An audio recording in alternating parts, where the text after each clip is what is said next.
జై శ్రీరామ్.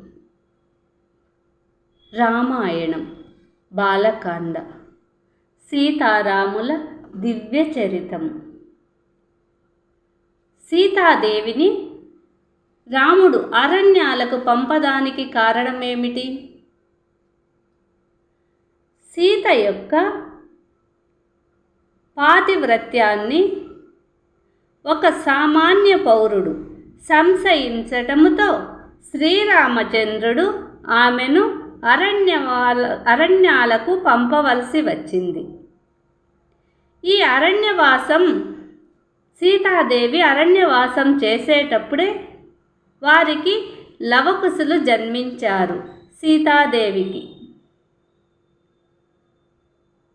ఈ లవకుశులు అద్భుతమైన ధారణాశక్తి, సంగీత పాటవం అబ్బినాయి ఈ లవకుశులకు. అంతేగాక వారు వేదాంగ కోవిదులు. చూడటానికి కవలలిద్దరూ అచ్చంగా తండ్రి పోలికే. సంగీతములో వారు గంధర్వులతో సమానమైన ప్రజ్ఞ కలవారు. అలాంటి ఆ కవలలను వాత్సల్యముతో వీక్షించిన వాల్మీకి వారిద్దరూ రామాయణం నేర్చుకునేందుకు సంపూర్ణమైన అర్హత గలవారని వాల్మీకి మహర్షికి స్మరించింది.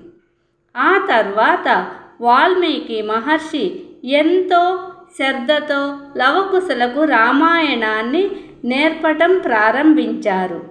కవలలు మొత్తం కావ్యాన్ని కంఠస్థం చేశారు.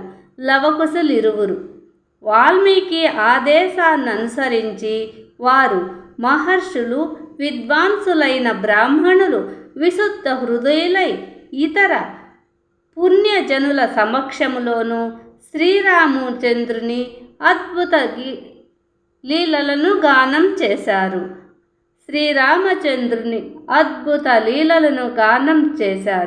శ్రీరామచంద్ర లీలాగానాన్ని విన్న పండితులు దివ్యానంద పరవశులై వారు లవకుశులను ప్రస్తుతించి వారికి అనేక విలువైన కానుకలను బహుకరించారు.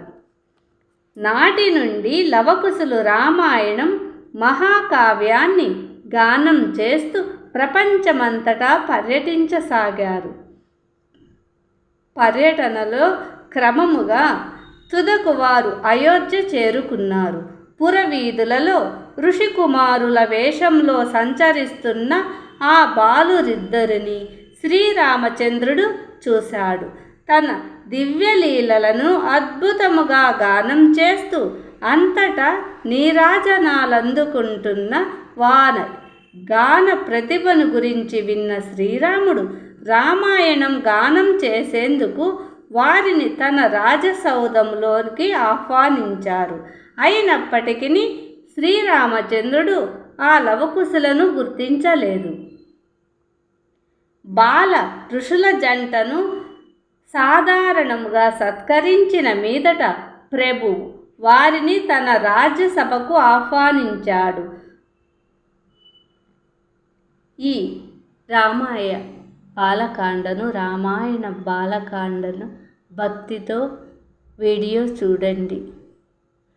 ఎప్పుడైనా పురాణ గ్రంథాలను విన్నా భక్తి శ్రద్ధలతో చదివినా పుణ్యం లభిస్తుంది.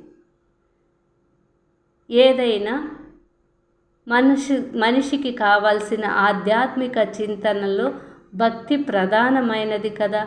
ఈ వీడియో నచ్చితే ఇతరులకు షేర్ చేయండి, లైక్ చేయండి, సబ్స్క్రైబ్ చేయండి.